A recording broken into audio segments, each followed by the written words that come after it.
I'll scroll down just a little bit. My image is pretty big for the screen, but it's great to talk to everyone tonight. I'm Lesley. I'm a seventh grade teacher at Shiloh Middle School in Gwinnett County, Georgia, and I'm a special ed language arts teacher. So, of course, my thing link that I wanted to present tonight is has a literacy focus, and I was really I enjoyed participating in the ThingLink Challenge this summer. It was a great self-directed professional development opportunity, and I especially enjoyed the challenge about using a number of different apps with ThingLink to increase the potential for the interactive qualities. So this actual creation was made with the graphic design tools of Canva, and I just love the kind of the professional, sleek look that images created with that app can give me. And I also like the fact that once I create an image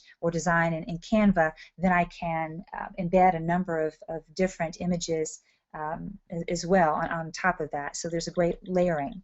And of course here you can see I used a variety of book covers that promote a reading program at my school. Within each cover is embedded a variety of links, so I like the idea that as kids explore these at their own paces, they're exposed to visual learning opportunities with videos, movie trailers, original book trailers.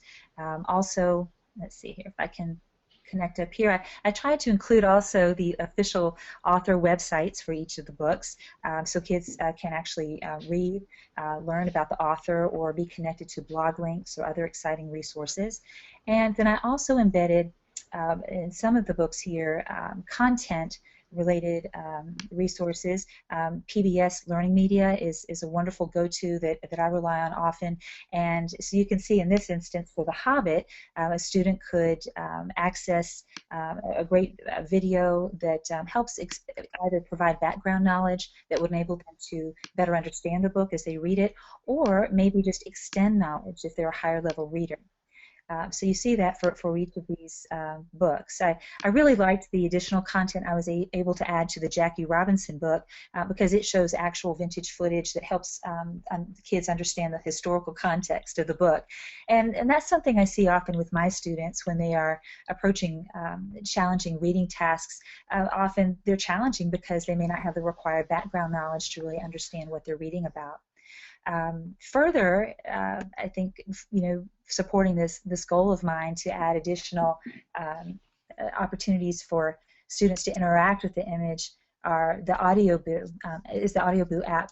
So I like the idea of kids maybe writing about an aspect of the book that they enjoyed and then reading that, creating an audio file of their response or comment or their book review, and then posting it on the ThingLink. Often too, it's children who maybe find the process of writing more difficult.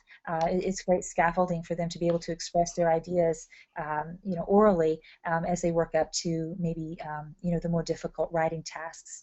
And then this has been a real hit. I think that my ability to enable or embed poll daddies. So this created a lot of excitement about the books as kids were voting on their favorite book.